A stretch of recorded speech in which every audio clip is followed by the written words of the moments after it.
l'art doit quelquefois prendre la place de la politique, quand la politique, pour des raisons économiques, est bloquée. It's important to be able to write about violence with the same intimacy with which I write about love. We created the kind of community that allowed us to give expression to our dignity. Black lives matter. African young people. Actually, I'm not a hero.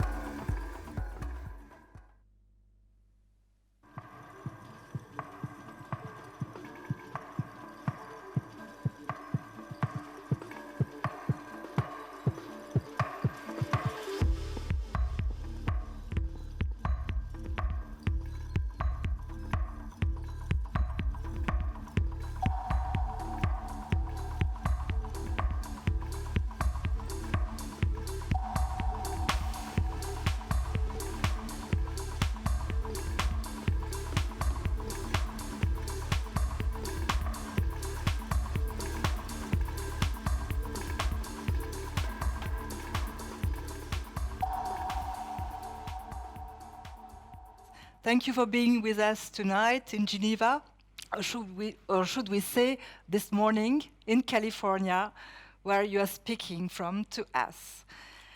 Mrs. Davis, how and when have you understood that you were making history?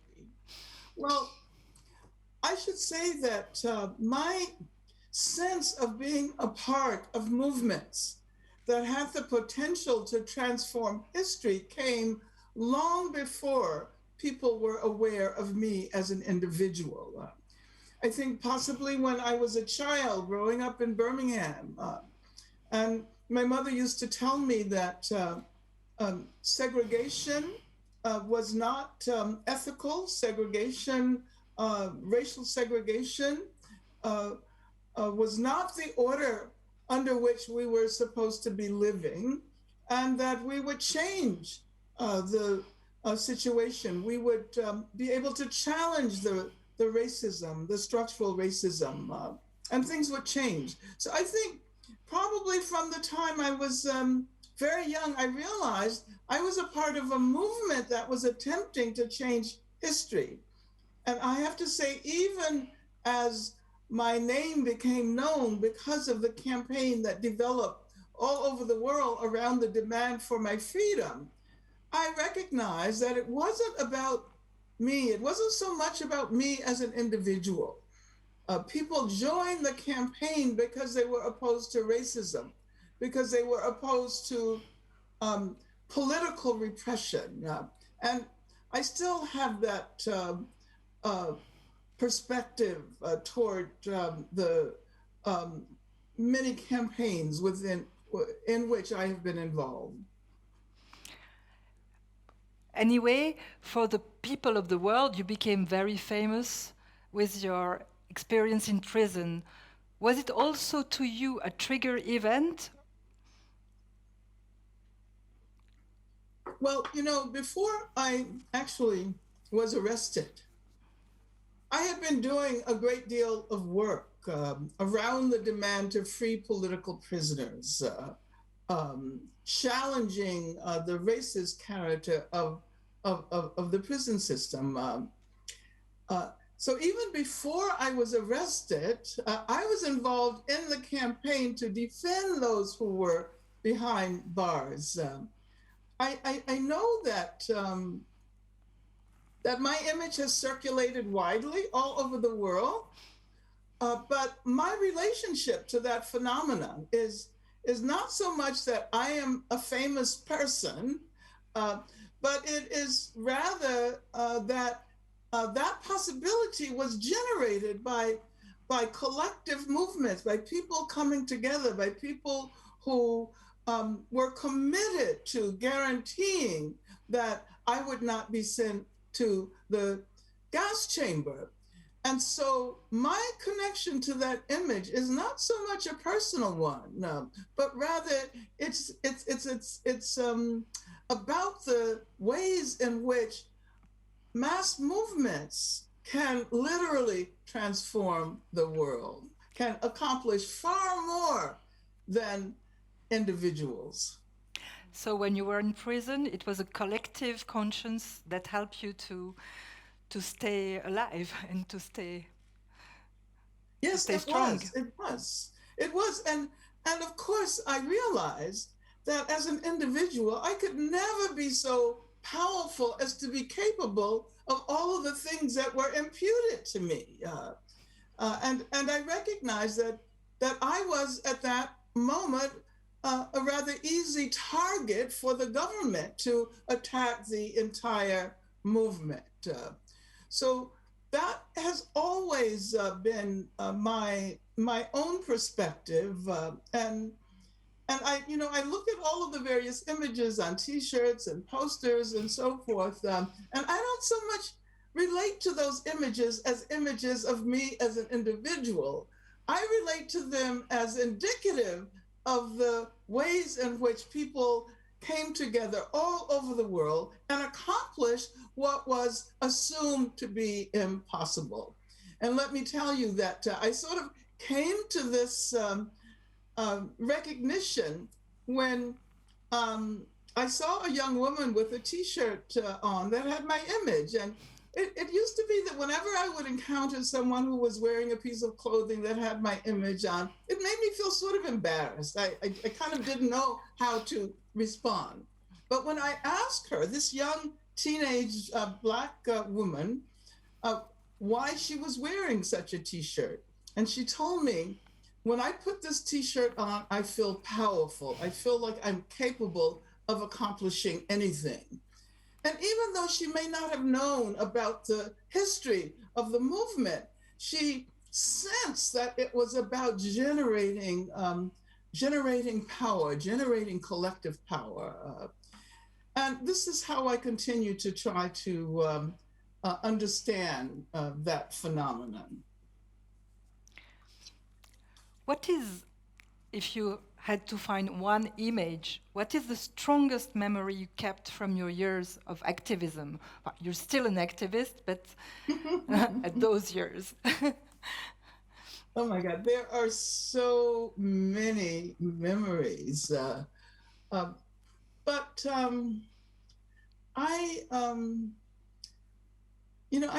I think I might, one of the images that has remained with me comes from my first visit to Paris. And I should say, now that I look back on that time, I realized that I had been searching for a place where I could really experience the meaning of freedom. I traveled from the segregated South in the United States to the North, where I thought things would be qualitatively different. That was not the case. I realized that I had not found freedom. And then I began to study French literature and history, and thought that if I only were able to travel to France, I would finally know the meaning of liberté and égalité, fraternité. I was very young then, and discovered that at the height of the Algerian Revolution, that people were telling me to be careful because I might be mistaken for an Algerian. And so that led me to join the demonstrations that were organized in Paris. And this was, I think, 1961, challenging the police violence and repression of the Algerian Revolution. So later I said, I went to France in search of freedom. I didn't find that freedom, but instead I found internationalism. I found the Algerian Revolution. And ever since that moment, I have attempted always to guarantee that the work I do is placed within the perspective of international and global struggles for liberation. Is that the main thing your experience teach you as an activist, that one have to take everybody and go further? It's a collective movement. Yeah, absolutely, but not absolutely everyone, because of course here in the United States today we know that as powerful as the collective awareness of structural racism has become in the aftermath of the lynching of George Floyd, which occurred, of course, within the context of this awful global pandemic. So we've been so excited that we've experienced the largest demonstrations in the history of this country, and that more white people than ever before in our history have joined the campaign to begin the process of rooting out racism. But at the same time, in the United States, the majority of white people, voted for the candidate who was eventually elected and who just left the White House a couple of months ago. And so we know that that our job is to try to begin to re-educate all of those who assume that their condition of poverty is connected with the fact that Black people and other people of color are attempting to move forward.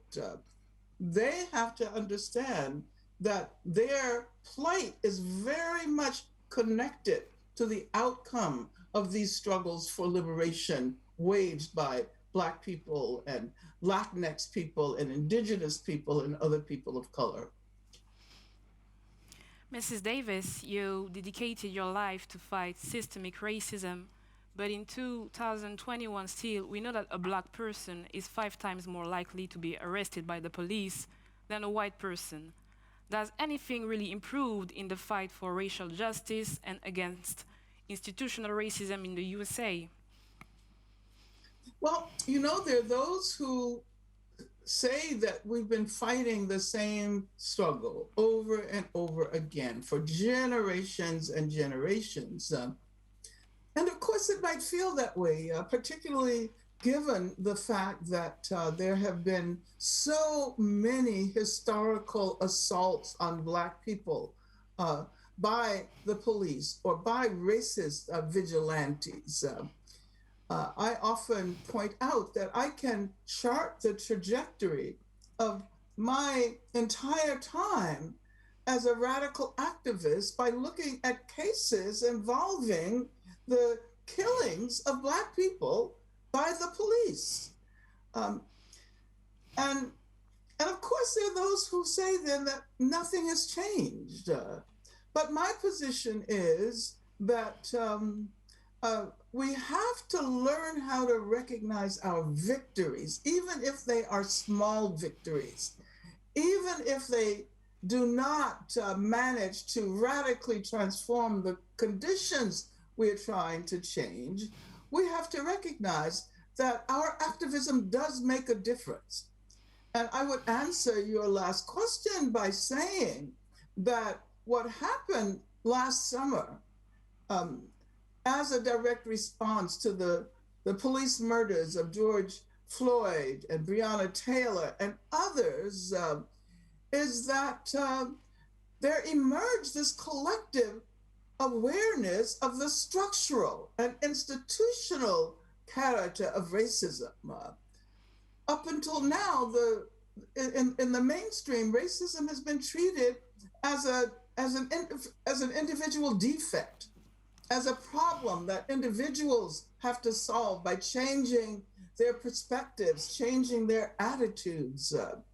But now I think people are finally beginning to get it. After some of us have been talking about structural racism for 50 years, it's now entered into the mainstream discourse. And people are now recognizing that We can't simply call for the prosecution of the individual police officers who continue to kill Black, Indigenous, Latinx people, but rather we have to talk about the ways in which that racism is embedded in the very structure of policing. And so that means that we think about other ways of addressing the issues that the police are supposed to but cannot address. So I'm absolutely optimistic now. I think we have generated new hope, new optimism, because at this moment we are engaged in processes that actually should have happened in the aftermath of the abolition, of the formal abolition of slavery. So we're doing now what we should have done, or what people should have begun to do 150 years ago. But the fact that we're doing it now is actually a sign of hope and optimism. And by the way, the fact that we all know that the white policeman who killed George Floyd is facing justice now, how do you consider that trial? Well, of course, people are going to follow the trial. And as horrendous as that moment was, people all over the world recognize that the last 8 minutes of George Floyd's life, which were recorded with the knee of Derek Chauvin, the police officer, on his neck, that became I guess the mark of the fact that lynching is still very much a phenomenon in the US. However, I must say that those of us who've attempted to develop abolitionist perspectives, abolitionist strategies, we recognize that as important as it is to call individual officers to justice and to make them accountable for their individual actions, that simply dealing with the individual police officers is not going to change the structural problems. So whereas we are used to focusing on the individuals, now I think we also recognize that we have to begin to talk about defunding the police, as they have already done in Minneapolis. We have to begin to talk about other ways of addressing community issues that the police cannot address. The police are primarily people who are trained in the use of violence. And what we are saying is that the real safety and security of our communities cannot be achieved by violence. And so we need to develop new institutions so that, for example, people who are mentally ill and who are having a crisis do not discover that they are looking into the barrel of a gun simply because they're in pain and simply because they're having a crisis. So we'll see what happens in response to the trial, but I think the most important response will be to broaden the perspective and to recognize that simply dealing with one individual police officer is not going to change the structural racism embedded in the very process of policing.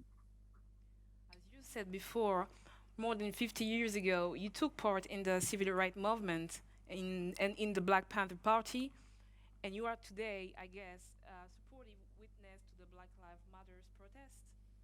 According to you, how the Black Lives Matter protest and the civil rights movements are different? Well, I see these movements on a historical continuum.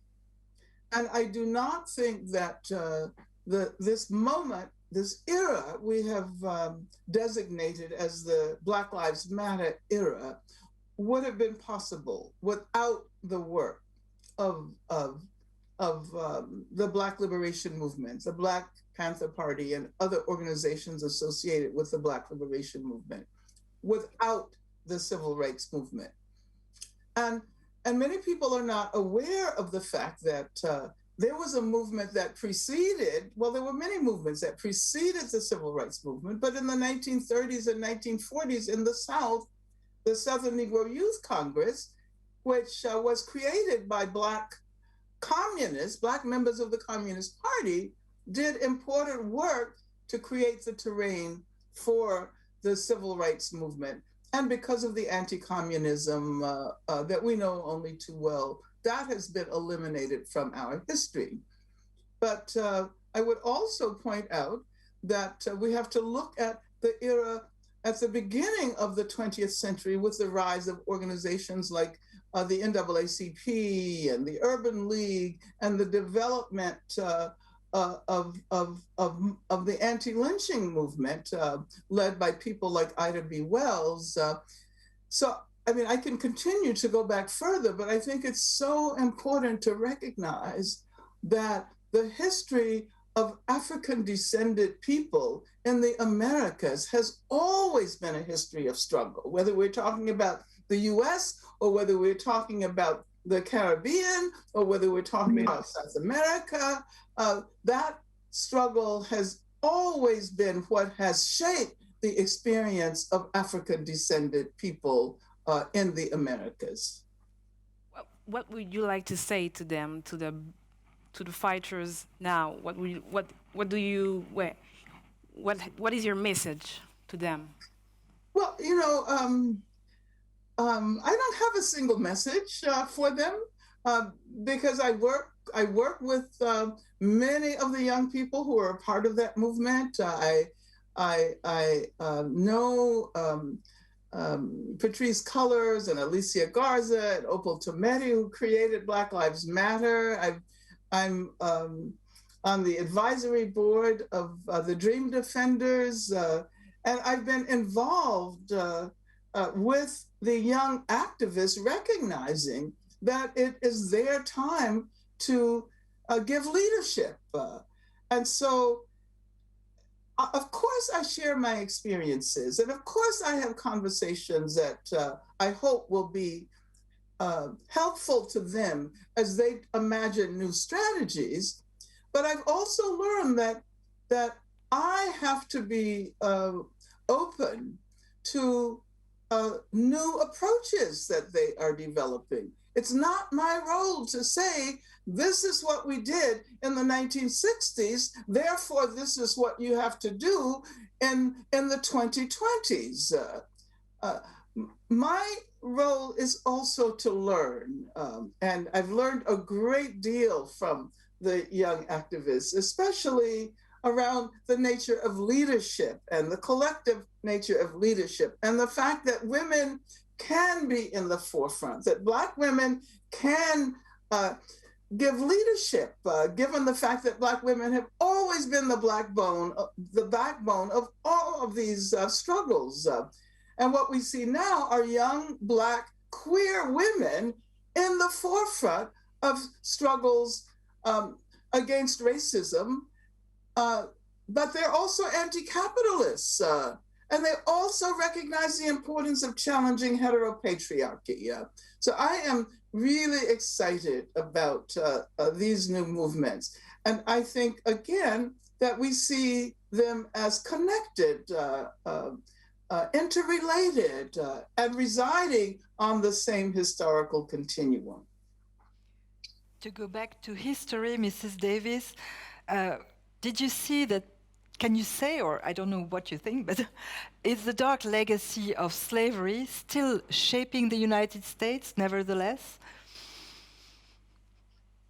Yes, it is. And not only slavery, I think, and not only the US, because oftentimes in Europe, people argue that because there was no slavery of the kind that was experienced in the Americas, that they then are exempt from the process of trying to eradicate racism.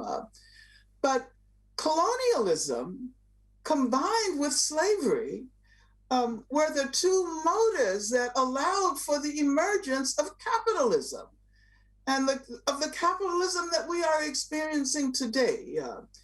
And I don't know whether we've ever really come to grips with the fact that what we call structural racism is very much related to racial capitalism, and that capitalism does have this racial dimension. Capitalism has been enabled through racism, and not only in the Americas, but as I said, in the rest of the world as well. And I'm very sad that it has taken a long time for countries such as France to recognize how important it is to challenge racism and to stop using the beautiful, seductive universalisms of freedom and justice and equality as evidence that everyone is treated equal. Just because one doesn't acknowledge the category of race does not mean that racism does not exist. And so, as I said before, I'm always interested in the global ramifications of racism, of heteropatriarchy, of global capitalism. And I think that the many countries that have always imagined themselves as providing support to those who are struggling against racism in South Africa or racism in the US should also engage in self-reflection as well, and should also try to recognize the degree to which ideologies of racism have polluted virtually every place on the planet. Would you say that politics was never able or willing to really address the issue of race? When I say politics, I'm speaking of government, elected persons. Well, you know, I think that electoral politics are really important, and that we have to strive to elect the most those with the most radical analysis of the conditions surrounding our lives, the economic conditions, the social conditions, the cultural conditions. But I don't know whether it makes sense to leave the decisions regarding these struggles up to those who are elected. Rather, it is the responsibility of movements, of mass movements, collective movements, to put pressure on elected officials. And that is the predicament we find ourselves in today. We can't simply relax because the person who was responsible for bringing fascism into the White House is gone. We can't simply celebrate because we managed to get the Democratic candidate for president elected, and because we elected for the very first time in history a Black woman, a South Asian woman, to a position of power within the government. But we have to make sure that they do the right thing by continuing our mobilizations, by continuing the organizing, and creating the kind of movement that will make it impossible for them to move in a backwards direction. What is, in your view, the next step we have to fight for racial justice?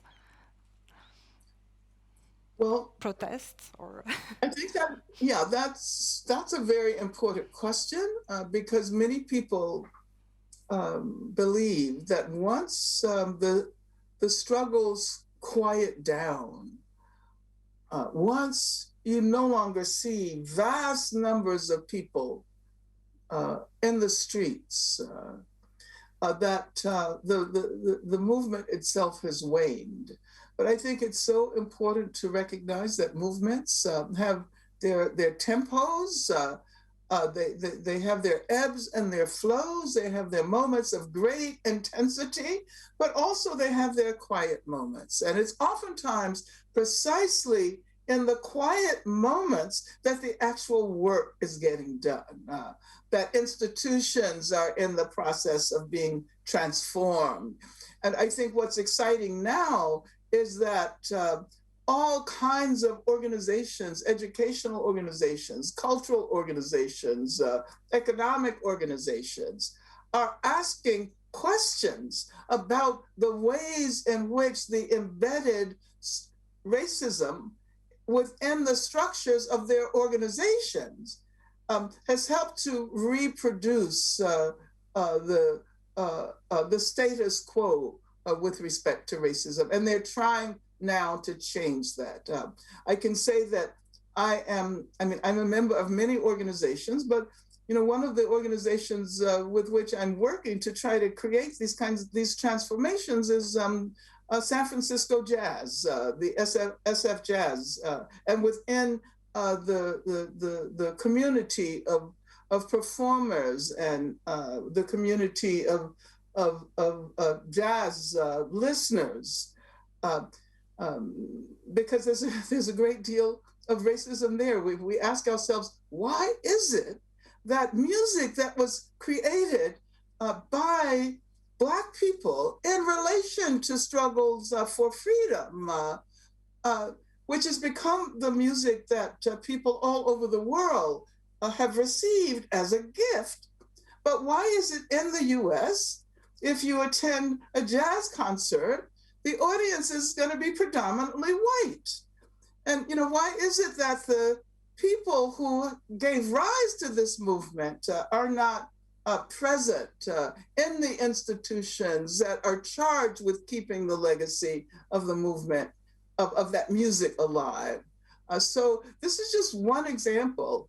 And I think that many organizations are hard at work now attempting to make changes that will begin to institutionalize some of the goals that we have been fighting for when we say that we want an end to structural racism.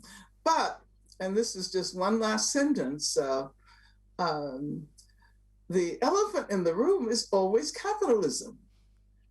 And so if we are really going to try to guarantee an emancipatory future, we're going to have to also address the question of the ways in which capitalism is responsible for the increasing impoverishment of people all over the world and the increasing accumulation of the planet's wealth in a very small number of hands. Mrs. Davis, how and when has it become clear for you that oppression of race, gender, and class are interconnected?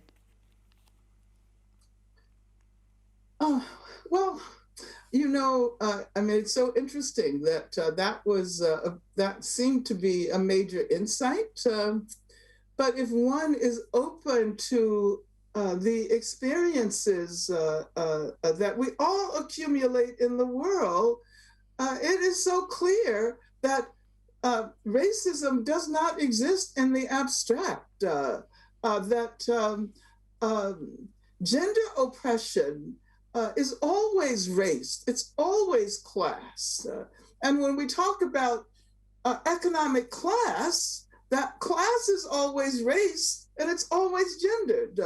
So there's something really basic about being attentive to the very nature of social realities that will allow us to understand that intersectionality and that interrelationality. And of course, Black women throughout history have made this point. When I wrote Women, Race, and Class in 1981, trying to write about the ways in which these modes of oppression are deeply connected, I discovered that Black women in the 19th century were making exactly the same point Mary Church Terrell in the early 20th century. I should talk about Ida B. Wells, who was the leader of the anti-lynching movement. And so many organizations of Black women and women of color have in the past organized around these interrelationalities, and they've gone by different names: double jeopardy, triple jeopardy. I should say, when Kimberly Crenshaw coined the term intersectionality, which has been very helpful to us, it captured the impulses of vast numbers of public intellectuals and vast numbers of activists over the years, and especially Black women. But I think that we have to continue that quest to figure out how we recognize that social realities always exceed our capacity to categorize them, our capacity to conceptualize them. And I think that is the primary meaning of intersectionality. Do you think that awareness about the intersectionality is growing in the world? Well, yes, I think it is. I think it is because if one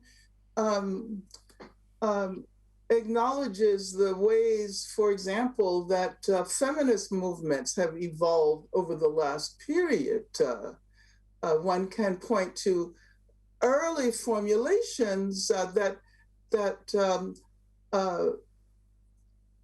don't connect gender issues with issues of race and racism or economic issues.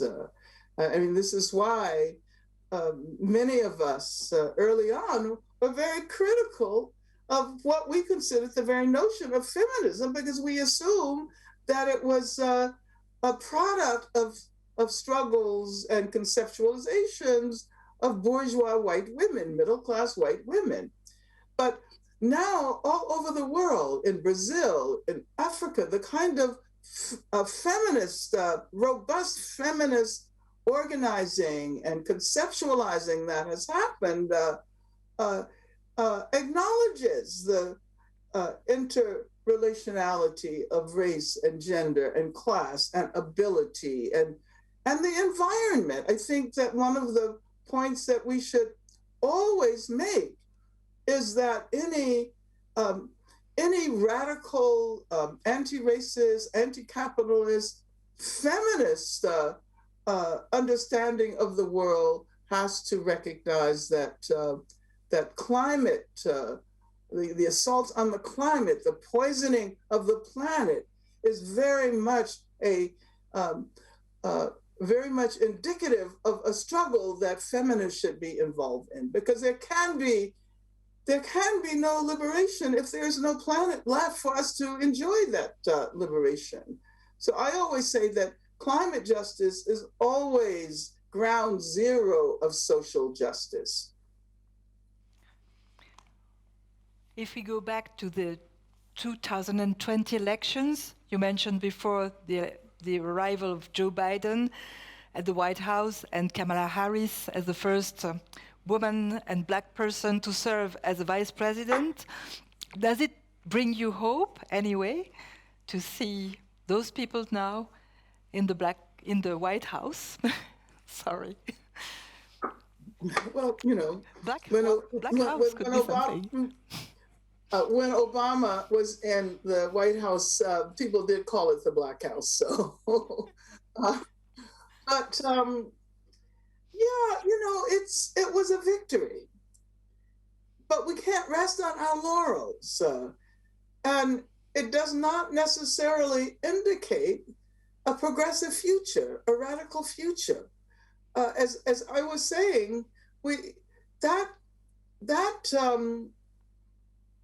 trajectory toward radical liberatory futures always emanates from mass movements. And so I'm glad that Joe Biden and Kamala Harris are in the White House, but I don't assume that just because they're there, we have a better future to look forward to. I remember that Joe Biden was responsible for the crime, the Federal Crime Act, Anti-Crime Act, which played a major role in the incarceration of huge numbers of Black people, the 1994 crime bill that President Clinton authored. And I know that Kamala Harris has not always had the most progressive position around criminal, what are often referred to as criminal justice issues. So I think that we have to learn from our mistakes. And one of them was to assume that the election of Barack Obama was such a world historical transformation that the election by itself was the goal. So many people then sat back and allowed the 8 years of the Obama administration to unfold without getting involved in campaigns and demonstrations and trying to create the kind of pressure that would have forced him, for example, to close Guantanamo. Guantanamo is still open, despite the fact that Obama made a promise before he was elected that he would close down that place of horrendous repression. So we can't do that again. We have to continue to do the organizing and the mobilizing that will create the pressure that will force them to begin to move in the right direction. What is today the meaning of revolution? Well, many of us are using the term abolition within the context of what is happening now, calling for not the reform of prisons and police, but rather calling for their abolition and reimagining ways of guaranteeing health and safety and security. And I think that is a revolutionary posture, because that requires us to also think about the revolutionary transformation of the economic basis of our society. And I'm hoping that as we move toward the future, this conversation about the role that global capitalism, racial capitalism plays in not only perpetuating racism, but also all of the other issues that we are concerned with. So I think that we are going to have to figure out how to imagine and move toward a different kind of economic structure. And without that, we will not be able to solve the major problems of our time, the problems of global poverty, the problems that have led so many people to leave their home countries in search of a more habitable place, and therefore people who are immigrants and refugees. All of this is very much related to the ways in which capitalism, global capitalism, has completely prevented the possibility for the creation of the kind of human community where everyone will be able to enjoy the fruits of their labor, as opposed to concentrating that wealth in the hands of a very, very few, which happens at the expense of the increasing impoverishment of the many. Thank you so much, Angela Davis. We will now move forward to the question of the audience. or maybe to Barbara Hendricks. I don't know if we have her now. So it's going to be the audience. Yes. To begin, Mrs. Davis, we have 3 questions from the women's strike, feminist strike in Geneva. So the first question is from the working group Anti-Racism and Purple Headscarves. So the feminist strike and the Purple Headscarves have just led a campaign against the ban on burqa in Switzerland. Our arguments mostly resorted to key concepts from Black feminism, which was the cement for the convergence of feminist and anti-racist struggles in this campaign. As Muslim women, we felt empowered. Do you think that the intellectual revolution that is Black feminism is at the core of large social movements today and tomorrow? I do think that this is an era during which we are witnessing the rise of women all over the world, whether we're talking about the US, whether we're talking about the continent of Africa, whether we're talking about Europe, whether we're talking about Asia, the Middle East, South America.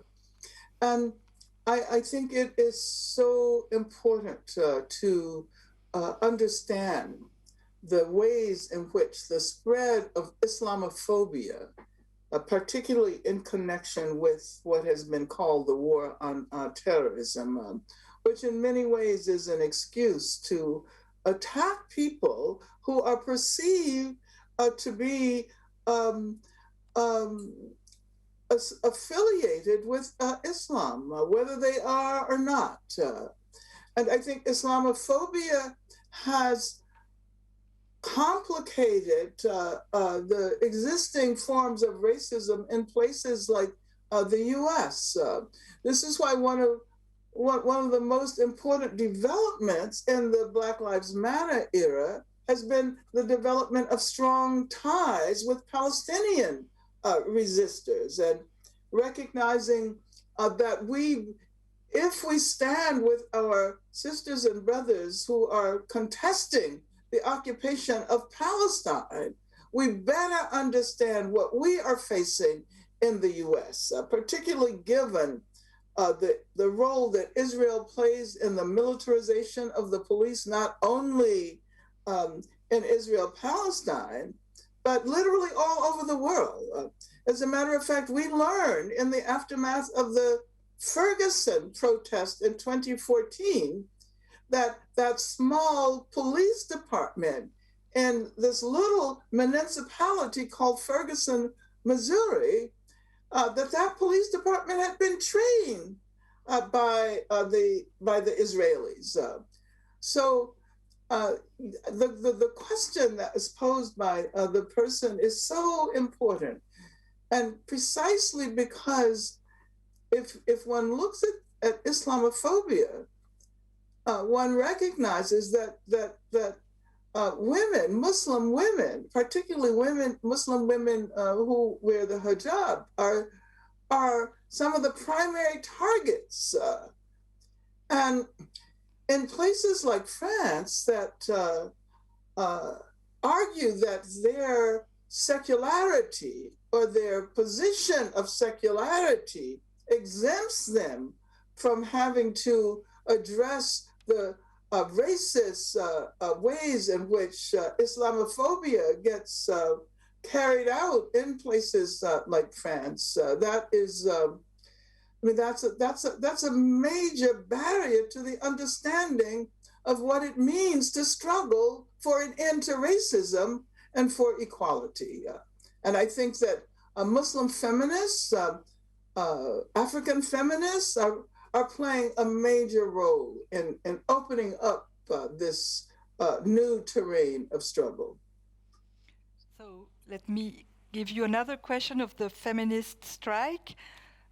This is from the working group on sexist violence. And they say, on the struggle against sexist violence, you say we must think of ourselves beyond isolated acts and attack the system. In Switzerland, the law on rape is undergoing a revision. The collective is fighting for the notion of consent to be included in it, which will inevitably takes the sentence figures up. Knowing that you are against prison, what should we do with the perpetrators of sexist violence and rape until the system is changed? How to protect victims from these often recidivist individuals? Well, you know, there have been a lot of really interesting experiments here in the US that have precisely revolved around how to keep people safe, how to keep women who are subject to that kind of intimate violence, domestic violence, without having to resort to the police. And what we've discovered is that resorting to the police often adds another layer of repression and violence to the original violence. There's so many stories about women, who've been raped and who call the police for help and get raped a second time. And then, of course, when we assume that we can address this issue simply by sending the perpetrator to jail or prison, that is to say, putting the person in an environment which is founded on violence, that is going to somehow lead to the minimizing and reduction and hopefully elimination of violence, of gender violence in the world. And I want to point out that we now have about, at least 40 to 50 years of experience in these struggles. And statistics reveal that despite the fact that there have been vast numbers of movements that have emerged, new agencies, new formations, anti-rape centers, rape hotlines, and all of this has been so important. This has been the activism against, as a result of the activism against sexual harassment and violence. But in the last half century, the incidence of sexual violence has not changed. So despite the fact that we've done all of this all over the world, gender violence is still the most pandemic form of violence in the world. So that seems to me to be a message that we have to take a different approach. We have to recognize the structural character of gender violence. And I think that we should learn lessons from the struggle against racism. And Black women have always understood that gender violence is also structural. If racism is structural, so is gender violence. And you can't simply get rid of it by only dealing with the individual perpetrators. You have to look at why the society encourages the ideologies that persuade people that women should be subject to attack. And let me say one final thing. What we have learned over this last period is that it is so important to support trans women, especially trans women of color, because they are the ones who are most consistently subject to all kinds of violence, whether you're talking about stranger violence, street violence, intimate violence, state violence, and they help us to understand the degree to which these violences are interconnected, and that it's not possible to simply try to deal with the perpetrator of sexual violence as an individual without recognizing all of the ways in which this is encouraged in the larger society, and without recognizing the ways in which that intimate violence is linked to state violence. And so we see this as one of the major challenges of this period. And this is why those of us who are abolitionists and embrace a kind of feminism that we call abolition feminism. And of course, abolition feminism refers to police and prisons. And I say this parenthetically because I know that in Europe, sometimes when you use that term, it is an indication of a desire to abolish prostitution. But we support sex workers and the rights of sex workers to organize and the rights of sex workers to be free from gender violence. And third question, the question from the feminist strike, coming from the Red de Tamboreras de Suiza. It's a collective, feminist collective. They salute first your lifelong struggle for human rights and against lethal capitalism. And they note that on all continents, societies are shaped by globalization. States and transnational corporations ally to support unbridled extractivism, intending to place all goods into unrestricted circulation, meanwhile rejecting millions of refugees who are suffering the consequences of this ultra-liberal policy. Switzerland is part of it. Based on this observation, we see the rise of a strong feminist consciousness, a network of native women, for example, on the Latin American continent and particularly in the Amazon, which promotes respect for the planet and for non-Western society and individuals. What path do you see for our feminist movements to support this transformation? How can feminists support a global fight? Well, yeah, I think the question itself lays out the kinds of trajectories that we should be encouraging. You asked previously about, or someone asked about intersectionality. And I think that it's so important to consider intersectionality not only of identities, but especially intersectionality of struggles. And therefore,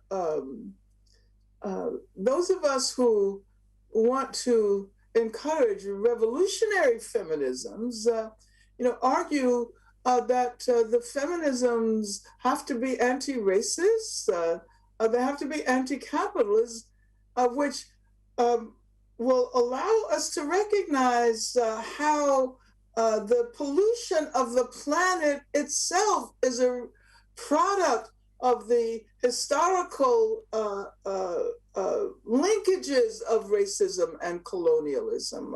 It was racism and colonialism in the first place that created a way of relating to the earth, relating to the planet through the use of, first of all, the theft of the land of indigenous people, the genocidal assaults on indigenous people, but also through the use of forced labor, slave labor.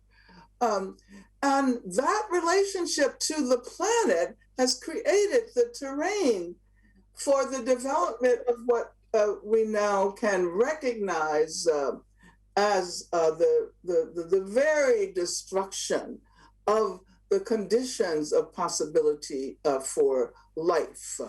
And racism in relation to heteropatriarchy, in relation to speciesism. We can talk about the extent to which this manner of relating to non-human animals and to the earth has led to the worst kinds of violences that are responsible for polluting and poisoning and destroying the earth and the ocean and the flora and the fauna. Mrs. Davis, the next question is from Maila. There is a tendency in Europe to view racism as a youth problem and deny racism on its own soil. What do you think Europe is even more behind than the US in this regard? Well,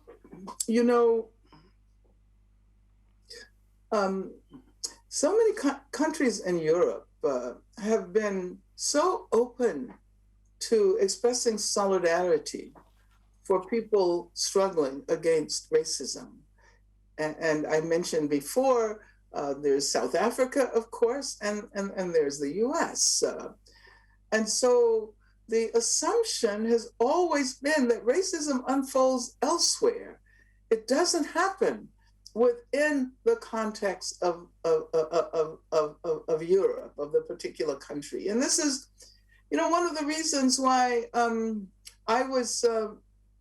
mentioned earlier that one of my most dramatic memories is the memory of the assaults on Algerians in France at a time when I was convinced that France was the answer to our demands for an end to racism.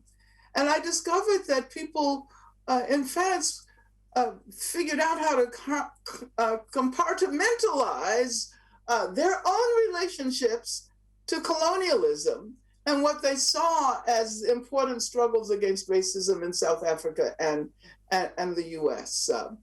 But I think that over the last period, one has seen some very important and exciting developments. For example, the recognition that slavery did shape the history of France, and that so much of the wealth that was accumulated in places like Nantes, for example, with its shipping industry and the slave trade, that wealth is wealth that has linked the country of France to the development of slavery. And I think that what one has seen in more recent years, the immigration from the former colonies is often disconnected from the process of colonialism. When we see what is often referred to as a crisis in immigration and among refugees, it's not recognized as the consequence of the colonial violence inflicted on these countries so many decades and centuries ago. And I think that that this is precisely the moment of historical reckoning, not only in the US, but all over the world, a reckoning with respect to colonialism and slavery. I have here a question from Roderick. He said, "You are a pioneer in intersectionality. However, there is a certain anti-capitalist left, which we will call orthodox, reluctant to take into account the specificity of the so-called identity claims on the grounds that they would weaken the class struggle." I think arguing that they would weaken the class struggle. How do you respond? Well, yeah, I have been among those who have attempted to learn from Marx and Engels and all of those who have developed the kinds of critiques of capitalism that I think are still valid, because capitalism still exists far beyond the system, the economic system that Marx himself was able to experience. There are those Marxists who assume that race and gender have nothing to do with the working class. And because of that, they tend to conceptualize the working class as white. This is the danger of the ways in which racism creeps into one's analysis without one even being aware of it. Of course, Marx himself said labor in a white skin will never be free until labor in a black skin is liberated. And so there are insights that one can discover in the historical writings of Marx, but it seems to me that especially in the now third decade of the 20th century, it is important to acknowledge the ways in which the global working class has transformed. And we have witnessed what you might call a feminization of the working class.